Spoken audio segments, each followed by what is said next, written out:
अस्सलाम वालेकुम नाज़रीन। ड्रामा सीरियल इल्ज़ाम इश्क की आने वाली नेक्स्ट एपिसोड बहुत ज़्यादा ज़बरदस्त होने वाली है। हादी जो हया को उसके घर वापस इस शर्त पर भेजता है कि 48 घंटे में वो अपनी बहन को घर वापस देखना चाहता है, इसलिए वो जाए और जाकर अपने बाप से पूछे कि उसकी बहन कहाँ पर है। इसलिए अब हया अपने बाप के घर आती है। उसकी फैमिली उसे देखकर खुश होती है कि शायद हादी ने उनकी बात पर यकीन कर लिया है, मगर यहाँ पर हया उन्हें बताती है कि हादी ने उसे यहाँ इसलिए भेजा है कि आप लोग उसकी बहन के बारे में सब कुछ बता दें। सभी घर वाले ही ज़िया साहब की इस बात पर यकीन नहीं कर रहे। उन्हें लगता है कि शायद हादी जो इल्ज़ाम लगा रहा है वो ठीक है।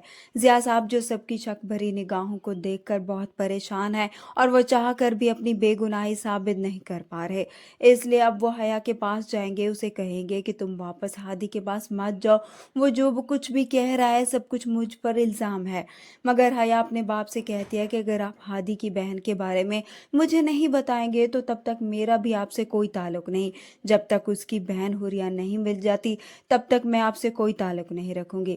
उधर से हादी अब हया को फ़ोन करेगा। उसे कहता है कि अपने बाप से हुरिया के बारे में पूछो। तो हया उसे कहती है कि वो इसके बारे में नहीं जानते और ना ही कुछ बता रहे हैं, मगर हमजा पूरी कोशिश कर रहा है तुम्हारी बहन को ढूंढने की।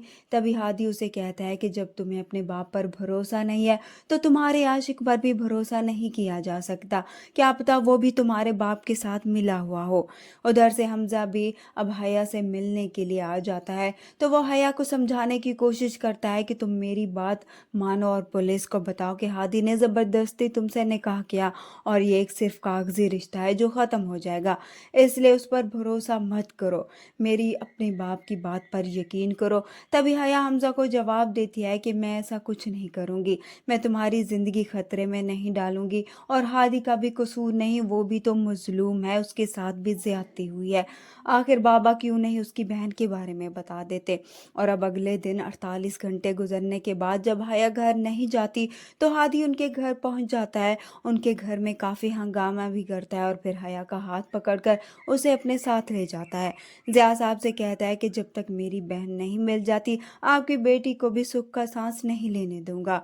दूसरी तरफ हारिस जो ज़िया साहब को पूरी तरह से फंसाने का बंदोबस्त कर चुका है, वो हुरिया से भी कहता है कि अगर कोई भी तुमसे तुम्हारे शोहर का नाम पूछे तो उसे उसका नाम ज़िया ही बताना।